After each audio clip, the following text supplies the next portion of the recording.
Hey everybody, welcome back to the Podcast Daily, and welcome back to Indianapolis in the world-famous Convention Center, hosting the NFL Combine this week. And Jeremy Birmingham and myself, Austin Ward, are here to cover it. The Ohio State contingent has arrived, and it was kicked off with Zach Harrison on Wednesday morning. A lot of talk about his career, summing it up, 4 years, the decision to stick around for that fourth year, being close on sacks, nearly knocking the ball out of Stetson Bennett's hand on the final drive of the Peach Bowl. And then a couple conversations about some Ohio State defensive linemen on the way up. It was, not Zach Harrison necessarily open mic and full throttle, as we've seen just a couple times throughout his career, but certainly good stuff and taking this pretty seriously because he's got a lot at stake this week, Berm. There's people expecting him to run really well later on Thursday and potentially propel himself with a good time into the first round. We'll see how that goes, but huge week for somebody who gave 4 interesting years to Ohio State. I've never been to a combine before, so one thing I'm looking forward to seeing is how these guys are reign-free, essentially, without like the SIDs hounding them and making sure they don't say things they're not supposed to say, because now they can say whatever they want. I mean, it just affects their NFL future, no big deal. I think for Zach, it's just, you could look at that last play against Georgia, the near sack, and that wasn't the last play, but as a microcosm really of his entire career. Like, he flashed quickness, speed, power, got there, and then just short. And I think that really sums up what most Buckeyes fans will look back on his entire career and say, well, he was really good at times, but then he was just short a lot of times. And the expectations, and he talked about it, the guys he looked up to were Chase and Joey Bosa and Nick Bosa, and that's what it should say. But fairly or unfairly, he's always going to be measured against those guys, and it's not really fair. Yeah. So, but I think the cool thing is we get to watch these guys and see where they've come. And especially for me, a guy like Zach, who I started talking to when he was a sophomore in high school, like, to see him now up there, and like, that's one of the things I'm most looking forward to this week. Whenever we do get an actual chance to talk to the kids themselves away from all the lights and cameras, if we do get that chance, just to see if they realize how close they are now to like everything they've worked for their whole life, and that's a pretty cool experience. It's neat to watch it unfold. Yeah, I didn't expect him to, in that scenario that we were in with 50 people and 10 cameras, to like really dive into. I asked him about the number of times throughout his career that people he almost sacks, and the near play again in the Peach Bowl and the last drive that he played in Scarlet and Gray. Like, if he felt that he never got enough credit for the other things that he did at a very high level. He's one of the, a year ago as a junior, he was the most effective player for Ohio State against the run. And imagine what that defense would have looked like without him anchoring one of those spots. Like, it's like, well, if I didn't get enough credit for that outside, there's nothing I can do about it. Like, inside the locker room, other people who know ball, and certainly to the talent evaluators and coaches that are walking around here, saw the impact that he did have. And it was better than most defensive ends in the country. Yeah. Was it the same as Chase Young and Nick Bosa or Joey Bosa? No, it certainly was not. And not as sustained as I think many people expected when he was coming out of high school, with that 5-star tag and being a local product and all the expectations that were heaped on him. But he had a very good career. And I think the part that maybe frustrates Ohio State fans is what we've talked about, that it's fair to also appreciate what Zach Harrison did. Yeah. And then we'd say, well, the next year he can take the next step and the next step. Like, probably the best football Zach Harrison will play will be in the NFL level. And I can certainly understand why Ohio State fans would be like pretty feel bittersweet about that. Yeah, but that's what happens in the world of recruiting rankings. And this is why, I remember saying back in 2018 at Letterman Row, like, don't expect Zach Harrison to be Chase Young. Like, he did not know how to play football until his sophomore year at Ohio State. And so he was a big, freaky athlete who could do a lot of things. But I watched him in high school against teams that were significantly less athletic than him and beating him because he wasn't sure what to do with his body.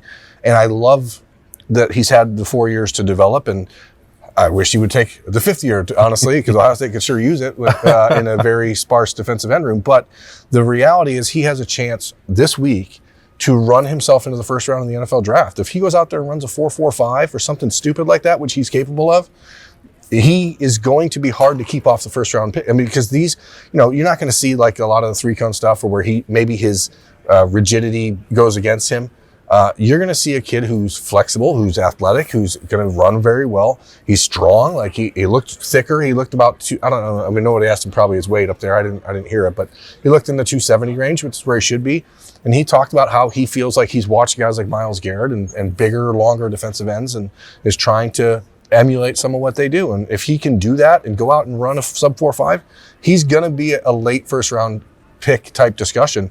Someone like the Eagles, who are replacing some edge rushers at the last pick in the draft, are going to have an opportunity to say, hey, you know what? Maybe we can replace Hassan Reddick 2 years from now with this freak, I think what's interesting about that, like we know the track speed and that background that Zach Harrison had in high school, like he's also got, and we saw this when we were in Florida, you got that first kind of look at this process where the guys are not doing pure football stuff. They're not training for that during January and February. They're training to run the fastest they possibly can because this combine has become has been given so much outsized importance for just the ability to work out well and not play football. Like, this is going to sound like a backhanded compliment, but like that suits Zach Harrison more than almost anybody else in terms of raw athleticism. And if you gave him 6 weeks to say, here's what you're going to do, you're going from here to there. Can you do it in under 4.45?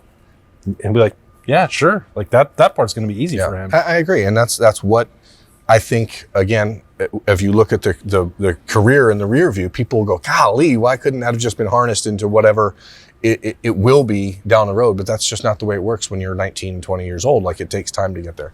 And that's why it's important to hear Zach Harrison talk about the younger guys and the players that are at Ohio State, who he raved about. The whole room, the platitudes of everyone's going to be great, everyone wants it. But then he mentioned one guy who I think I've mentioned before. Who was that, Berm? Who was that first one name? What was his name? Caden Curry, who anyone who's ever watched Caden Curry play football realizes that Caden Curry is one bad on a football field. And it's frustrating when we look back at last year and you think, I get it, you got JT Tuamaloa, you got Zach Harrison, you got Javonte Jean-Baptiste, but every time Caden Curry was on the field, he made plays. And so that there are guys in the locker room when the veterans are constantly talking about someone, like at some juncture, doesn't that win over the rest of the coaching staff? And if it doesn't, why doesn't it? Because he's working hard. It's not like he's a kid who's just flashing and he's a big braggadocious guy. Like, he's working hard and they see it. Coaches see it. Why doesn't it translate to more playing time when it matters? Because the kid made plays every time he was on the field. Are you trying to bait me into something right now? No, I'm just trying to say, as we look ahead at spring football, you and Bill have already done all the positional breakdowns and all that. The defensive end group is one that, outside of JT Tuamaloa, because Ohio State seems to insist on keeping Jack Sawyer at the Leo, Jack, edge, whatever. They just can't do that. They really can't do that. Don't do that, Ohio State. Move CJ Hicks over there, please. But if they're insistent on that, how much better would you feel about this defensive end group heading into this year if you'd given Kaden Curry the snaps that he really deserved a year ago? Now, instead of that, you have Caden Curry, Kenyatta Jackson, and Omari Abor all basically without any important snaps. And I just think that sets up one of the country's toughest schedules. It's put you really in a bind early in the season, especially when you're going to play a Notre Dame who's going to try to run the ball down your throat in week 3. I just think that, you can't play last year for next year, but there is a point when you have to listen to the guys in your room and say, dude, this guy belongs on the field. Yeah, I may botch the number. I think it was 78 snaps for Caden Curry, and that just wasn't enough because almost. And how many of those are on special teams? Yeah, almost all of the ones that he got on the defensive line, he flashed. Like, granted, sometimes they're late in games. They're not the toughest matchups. You worn down offensive linemen, whatever. Like, that's fine. We can make excuses or justify that for anybody, but guys making plays, you see that, and the fact that he was also doing that on special teams is pretty significant for somebody playing at his size and at that position. There's nothing that can be done to change that now, but the one part that you mentioned, how many coaches does that have to win over? One was making the decision, and I feel like there were 10 or 15 other people in that building who were like, hey, why isn't Caden Curry playing more? And there were other excuses made for that, and we won't go into that maybe till later in his career. But nothing that Caden Curry was doing wrong. Yeah. Let me make that point very clear. But beyond that, as you're planning for the future where you don't have Zach Harris and then Javonte Jean-Baptiste leaves for his own reasons, well, Kenyatta Jackson, we've barely seen, and Amari Abor dealt with an injury all last year. I thought Zach Harrison's comments on those two were interesting. He talked about Amari Abor first with the athletic potential that he has, and he missed a lot of time, and he talked about him having to try and get it mentally. I don't think that's a surprise to anybody that was one of the big challenges there. Or at least anybody who has a social media account could probably have gathered that much. And then with Kenyatta Jackson, I think it was more of I think Zach Harrison maybe sees some of himself in that, where it's a transition. Similar build, long defensive end, understanding that you have great physical gifts, but not knowing how to maximize them on a snap in, snap out basis. So those three, if you're talking about more workload for Caden Curry, another spring and another understanding, into that second year surge, perhaps for Kenyatta Jackson, and then a healthy Amari Abor. You're right. Yeah, you're right, Berm. Like, I would feel a lot different about that. When Bill and I had that conversation, it was kind of like, well, who's going to be there? Like, we know who the names are, but it's so inexperienced, and it's because you have a potential first round draft pick leaving. I think that Zach Harrison will wind up being more appreciated when he's gone. I am going to make a wager. I'm going to put some units on something, okay? Okay. So I've never been here, as I said, but I have watched enough combine stuff and read enough combine interviews in the last few years when you've always been here. Yeah. One thing that always gets talked about or asked about is the Jets. The departing players. Who are the current players to watch, right? Zach Harrison mentioned Kaden Curry. I am willing to bet units that when Paris Johnson and DeJuan Jones are asked about which defensive ends at Ohio State gave them the most trouble, the first person they will say is JT Tuimoloau, and the second player they say will be Kaden Curry from last season. That's how many units? I don't know. However many units you guys want, America. But I think it's important to understand that it was not just the guys in the defensive end room who were impressed by Kaden Curry. It was also the pair of first-round pick offensive tackles who hated playing against him in practice because he is a gnat. He is a nuisance. And nuisances belong on the football field. So, for Zach Harrison, big day. I'm excited to see the rest of this week play out. Cam Brown, obviously, Ronnie Hickman on Thursday. Paris Johnson, DeJuan Jones, CJ Stroud, Jackson Smith, and Jigba. There is as intriguing a group of offensive players here for Ohio State as you could possibly get. I mean, top to bottom with CJ and the potential to move up. We were talking to some folks when we got here about the Colts seem very, very interested in CJ and what they're willing to do to get him. I think, Bill and I talked about it on Monday's show, but just to underscore it, I think that the conversation around CJ, but also Jackson Smith and Jigba this week is the most interesting storyline maybe in the entire draft because Jackson Smith and Jigba was a clear-cut, no doubt, sure thing first-round pick, and then he hurt his hamstring, and then all of a sudden he can't play football. And I don't understand where this idea is, or now he's slow. Like, he's going to run a 4.45. He's going to probably be close to breaking the combine record in the 3-cone shuttle. Like, he is that good, and he catches everything, and he runs routes better than everyone else. Like, and he's 6'1" and 220 pounds. Like, he is not some all of a sudden like borderline third round pick. Like, I can't understand where these narratives come from. And I guess the thing is, as you see the NFL media circling, and we're certainly not NFL media, they do appear to be fairly self-important. And I don't know where that comes from. Is that an NFL thing? I'm really looking forward to Perm getting the full combine experience for the rest of the week. Because, I've been here for like 2 hours, and I'm like, man, they really like the way they are. Yeah. And I don't, which is cool. Like, hey, man, you do your thing. I guess the NFL owns sports, so that's the way it works. But, that's what these guys are here for, right? Working to impress these people who are impressed by no one but themselves.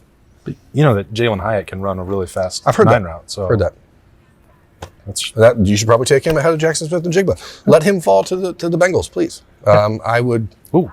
If the Bengals, everyone wants to talk about the Bengals trading T. Higgins. Like, in my mind, I think you should probably move Tyler Boyd and draft Jackson Smith and Jigba instead. You heard it here first, America. That's actually a great plan for the Bengals. Yeah.